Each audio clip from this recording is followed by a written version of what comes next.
बिस्मिल्लाहिर्रहमानिर्रहीम अल्लाहुम्मा सल्ली अला मुहम्मदिन व अला आलि मोहम्मद। अस्सलाम वालेकुम फ्रेंड्स, कैसे आप। आज मैं आपके साथ मटर पुलाव की आसान और मज़ेदार वाली रेसिपी शेयर करूंगी। एक प्यारी से हमने कढ़ाई लेनी है, फ्लेम हमने वेरी लो कर लेनी है। आधा कप हमने ऑयल ऐड करना है, 2 बादियान के फूल, 2 तेज़पात, 1 बड़ी इलायची, 1 छोटी इलायची, 1 इंच के करीब दालचीनी और आधा चम्मच भर के हमने काली मिर्च ऐड कर देनी है। 10 से 12 अदद हमने इसमें लौंग ऐड करने हैं।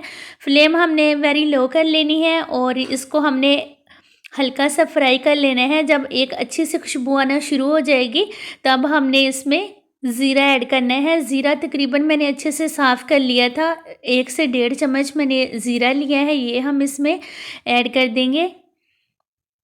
ये मैंने सफ़ेद वाला ज़ीरा लिया है। काले जो काला ज़ीरा होता है उससे पुलाव का टेस्ट बिल्कुल भी अच्छा नहीं लगता। आपने इसमें सफ़ेद ज़ीरा ही इस्तेमाल करना है। माशाल्लाह 10 से 15 सेकंड हो चुके हैं, इतनी अच्छी खुशबू आना स्टार्ट हो गई है मसालों की।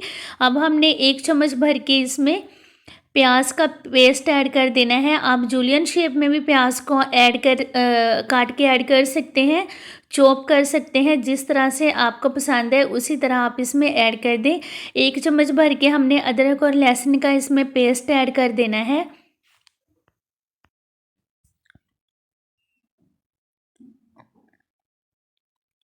30 से 40 सेकंड में माशाल्लाह ये अच्छे से फ्राई हो जाएंगी। जब इनमें एक सॉफ्टनेस यानी स्टार्ट हो जाएगी, अच्छी सी खुशबू आएगी, तो तब हमने इसमें 3 हरी मिर्च ऐड करनी है। आप 3 से 4 या 5 भी इसमें ऐड कर सकते हैं।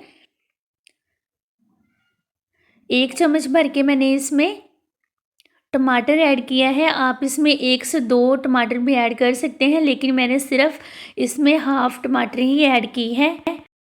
1 चम्मच भर के मैंने इसमें नमक ऐड किया है, क्योंकि ये सिर्फ मैं 1 कप ही राइस बना रही हूँ, 1 केजी नहीं बना रही, सिर्फ 1 पाव के लिए ये सारी चीज़ें मैंने इसमें ऐड की हैं।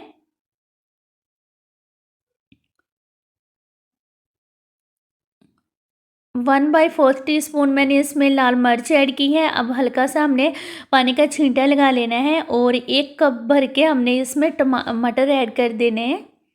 ये देखिए माशाल्लाह फ्रेश मटर हैं, बिल्कुल फ्रेश वाले मैंने अभी अभी निकाल के तो अच्छे से धोए हैं। ये देखिए इस तरह से आप इनको यूज़ किया करें साफ़ सुथरा करके। फ्लेम हमने मीडियम कर लेनी है, मीडियम फ्लेम पे हमने इसकी अच्छे से बुनाई कर लेनी है।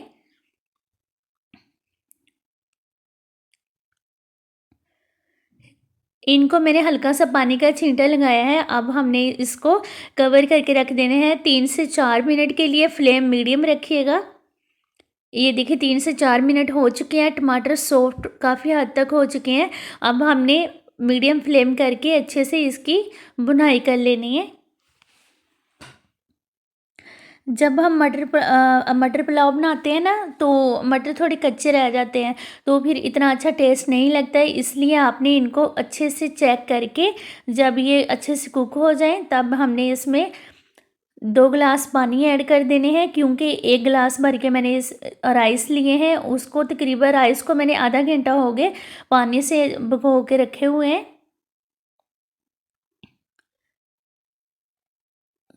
इस स्टेज पे आके हमने इसमें नमक चेक कर लेना है, क्योंकि कम या ज़्यादा हम अपने टेस्ट के हिसाब से ही इसमें रखते हैं। तो थोड़ा सा मैंने और नमक इसमें ऐड कर दिया है। 1 से 2 बॉयल आ चुके हैं। अब हमने फ्लेम हाई कर लेनी है और इसमें हमने राइस ऐड कर देने हैं। ये देखिए मैंने साबुत राइस लिए हैं, आधा घंटा इनको पानी में भिगो के अच्छे से रखा था साफ़ सुथरा करके। तो ये हम इसमें अब ऐड कर देंगे।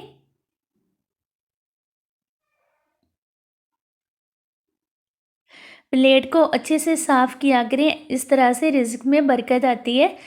2 से 3 चम्मच भर के हमने इसमें हरा धनिया ऐड कर देना है। अगर आपके पास मेथी भी है तो आधा चम्मच मेथी का भी इसमें ऐड कर दें, तो बड़ा ज़बरदस्त इसका टेस्ट बनता है। फ्लेम हमने हाई कर लेनी है, बिल्कुल मीडियम या लो फ्लेम पे इसको कुक नहीं करना, फिर एकदम से ना वो सारे चावल जो होते हैं वो जुड़ जाते हैं। ये देखिए इस तरह से हमने 8 से 10 मिनट के लिए इसको वेरी लो फ्लेम पे स्टीम पे रख देना है। ये मैंने स्टीम अभी-अभी रिमूव की है, क्योंकि ये जो होता है कलर, फूड कलर होता है, ये मैं इसमें ऐड करना भूल गई थी, तो मैंने दोबारा ऐड किया है। ये देखिए माशाल्लाह कितने ज़बरदस्त राइस बने हैं। सर्दियों में तो मटर पुलाव का अपना ही मज़ा होता है। ये देखिए माशाल्लाह कितने खिले-खिले और ज़बरदस्त राइस बने हैं, इतनी इसकी ज़बरदस्त खुशबू आ रही है। अब हम इसको डिश आउट कर लेते हैं, फ्लेम को ऑफ़ कर देंगे। ये देखिए माशाल्लाह कितने ज़बरदस्त राइस बने हैं, आप ज़रूर बनाइएगा। और आपसे रिक्वेस्ट है, जब भी आप मेरे चैनल पर आएँ, चैनल को सब्सक्राइब कर दिया करें और अपना ढेर सारा ख़्याल रखिएगा। अल्लाह हाफ़िज़।